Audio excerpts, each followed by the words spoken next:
আসসালামু আলাইকুম সম্মানিত প্রিয় ভিউয়ার্স, আশা করি আপনারা সকলেই ভালো আছেন। আলহামদুলিল্লাহ আমিও ভালো আছি।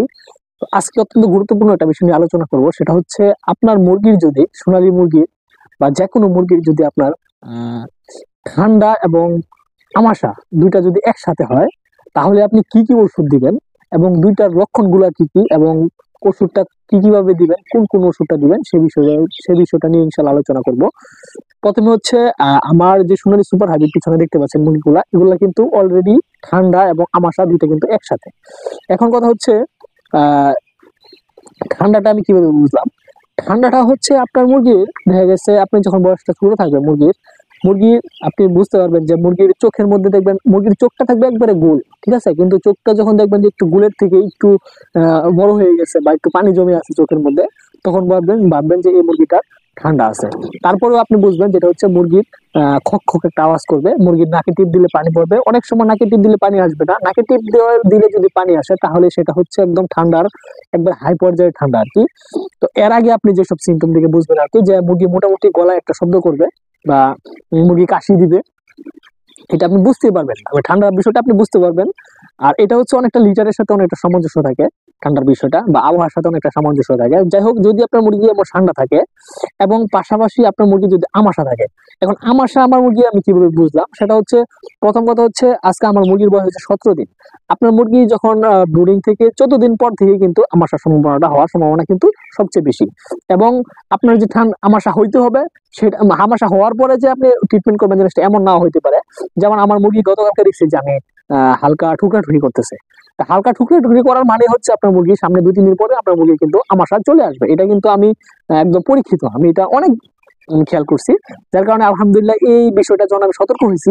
আগে ট্রিটমেন্ট করছি। আলহামদুলিল্লাহ আমার কিন্তু রক্ত আমাশার যে সমস্যাটা ছিল এটা কিন্তু আলহামদুলিল্লাহ প্রায় ৭-৮ মাস যাবত আমার আর কোনো সেটার মধ্যে হচ্ছে না। তো যেহেতু আমার ঠান্ডাটা একটু বেশি এবং যেহেতু ঠুকরাঠুকি করতেছে, আমাশাটা একটু কম। তো এই হিসেবে আমি কি ওষুধ দিলাম? ঠান্ডার জন্য আমি সবসময় যে ওষুধটা ব্যবহার করি, আপনারা হয়তো অনেকে জানবেন। সেটা হচ্ছে, ১ম এ ভালো করে দেখবেন, আগে ভালো করে বুঝবেন। ঠিক আছে? যেহেতু ঠান্ডাটা বেশি, সেহেতু ঠান্ডার ডোজটা একটু বেশি পড়বে এবং আমাশাটা যেহেতু একটু কম, বা এখন ভালোভাবে হয় নাই।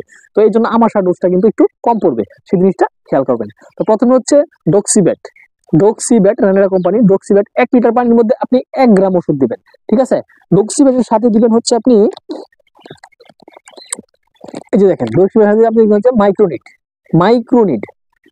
এটা রানিরা কোম্পানির ওষুধ। এটা দিবেন ১ লিটার পানির মধ্যে ১ গ্রাম। ২ টা কিন্তু একসাথে। এটার সাথে কিন্তু ঠান্ডার জন্য আরেকটা ওষুধ দিতে হবে। সেটা হচ্ছে, যদি আপনার ঠান্ডা বেশি থাকে, সেটা আপনারা দেখেন যে অ্যারোলিফ, AROLIEF, অ্যারোলিফ অথবা মেন্টোলিফ, হ্যাঁ, অথবা পালমুকিয়ার, আপনি যেটা দেন। তবে আমার কাছে সবচেয়ে বেস্ট মনে হয় অ্যারোলিফটা। এটা কোম্পানিটা হচ্ছে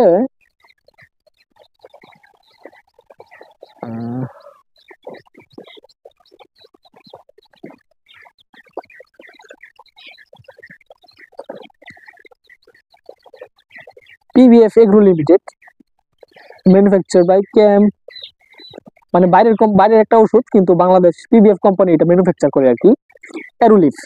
ঠিক আছে? তো এই হচ্ছে অবস্থা। তো যাই হোক, ৩ টা ওষুধ দিবেন হচ্ছে আপনি ঠান্ডার জন্য। অ্যারোলিফটা দিবেন হচ্ছে ৪ লিটার পানির মধ্যে ১ মিলি। এই ৩ টা ওষুধ ঠান্ডার জন্য। ঠিক আছে? তো এইটার সাথে এই যে আপনি ঠান্ডার ওষুধ দিলেন, যেহেতু ঠান্ডাটা বেশি, এখন আপনি কি দিবেন? সাথে দিবেন হচ্ছে একটা ডিক্লাজোরিন, জেডিক ব্যাট, মানে আপনি অ্যাডিডিক্লাসল দিতে পারেন। হ্যাঁ, অ্যাডিডিক্লাসল দিতে পারেন। তারপর হচ্ছে জেডিডিক্টল দিতে পারেন, ডিক্লাবেট দিতে পারেন। হ্যাঁ, যেকোনো একটা দিবেন, কিন্তু ২ লিটার পানির মধ্যে ১ মিলি দিবেন। ঠিক আছে? তো সবসময় যে এক ওষুধ ব্যবহার করবেন জিনিসটা এমন না। যেমন অনেক মানে ভিন্ন ভিন্ন ওষুধ হইতে পারে। কিন্তু আপনি ২ লিটার পানির মধ্যে ১ মিলি। এই ৪ টা ওষুধ যদি আপনি একবারে চালান, সকালবেলা এবং দুপুরবেলা চালান এবং রাত্রিবেলা সাদা পানি দেন, তাহলে হচ্ছে আপনার ঠান্ডা এবং আমাশা ২ টারই আলহামদুলিল্লাহ ভালো কাজ করবে। ঠিক আছে? এবং আলহামদুলিল্লাহ আমার মুরগি কিন্তু অনেকটা সুস্থ হয়ে গেছে। ঠান্ডার যে সমস্যাটা একটু বেশি ছিল, সেটা সুস্থ হয়ে গেছে। এবং যদি এখন আপনার মুরগি যদি আমাশা বেশি থাকে, ঠান্ডা কম থাকে, তাহলে আপনি কি ওষুধ দিবেন? ঠিক আছে না? সেটা হচ্ছে, আপনি যদি ঠান্ডা বেশি থাকে, তখন হচ্ছে যদি আমাশা বেশি থাকে, তাহলে ঠান্ডা কম থাকে, তাহলে আপনি কি ওষুধ দিবেন? এতক্ষণ বলছিলাম হচ্ছে ঠান্ডা যদি বেশি থাকে, আমাশা কম থাকে, তাহলে হচ্ছে এই ওষুধগুলো দিবেন যেভাবে আমি বলছি। এবং এখন যদি আমাশা বেশি থাকে, ঠান্ডা কম থাকে, তাহলে কি ওষুধ দিবেন, ঠিক আছে না? তখন দিবেন হচ্ছে আপনি যদি রক্ত মনে করেন যে আপনার সেটার মধ্যে রক্ত আছে, তাহলে হচ্ছে আপনি এই যে কোনো একটা ডিক্লাসল দিবেন, ডিক্লাজুলিন দিবেন, এবং সাথে দিবেন হচ্ছে আপনি রেনাকে ডিক্লাজুলিনটা তখন যদি রক্ত থাকে 1 লিটারে 1 মিলি দিবেন, এবং রেনাকে দিবেন হচ্ছে 4 লিটার পানির মধ্যে 1 গ্রাম। সাথে দিবেন হচ্ছে আপনি সোলো জিঙ্ক, যেটা জিঙ্ক বলি আর কি আমরা, যে কোনো জিসব্যাট জিঙ্কব্যাট যে কোনো একটা সোলো জিঙ্ক দিবেন 1 লিটারে 1 মিলি।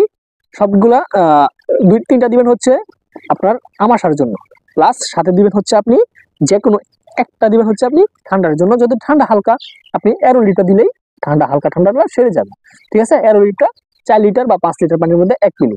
তখন কিন্তু আপনার ঠান্ডার ডোজটা পড়বে কম এবং আমাশার ডোজটা পড়বে বেশি। হয়তো আমার কথাটা বুঝতে পারছেন আপনারা, যদি না বুঝতে পারেন ভিডিওটা আবার প্রথম দিকে দেখার চেষ্টা করবেন। এইভাবে কিন্তু আমি যে কোনো ওষুধ বলি, সবগুলো ওষুধ কিন্তু আমি বলি দিনের বেলা 12 ঘন্টা রাইতের সাথে পানি, যেটা হচ্ছে ওকিল স্যারের ট্রিটমেন্ট। সবগুলো ওষুধ ওকিল স্যারের যত ওষুধই লেখক, সেটা হচ্ছে দিনের বেলা সাদা পানি, দিনের বেলা 12 ঘন্টা ওষুধ চলবে, রাতে সাদা পানি চলবে, 4 দিন ওষুধ চলবে, সর্বোচ্চ 3টা কি 4টা ওষুধ দিবে উনি, এইটুকুই কিন্তু আমি দেওয়ার চেষ্টা করি। এই হচ্ছে অবস্থা। আরো কিছু যদি জানা থাকে ইনশাল্লাহ কমেন্ট বক্সে জানাবেন, এবং আমি উত্তর দেওয়ার চেষ্টা করবো। তবে আজকে এটুকুই ছিল। আসসালামু আলাইকুম ওয়া রাহমাতুল্লাহি ওয়া বারাকাতুহু।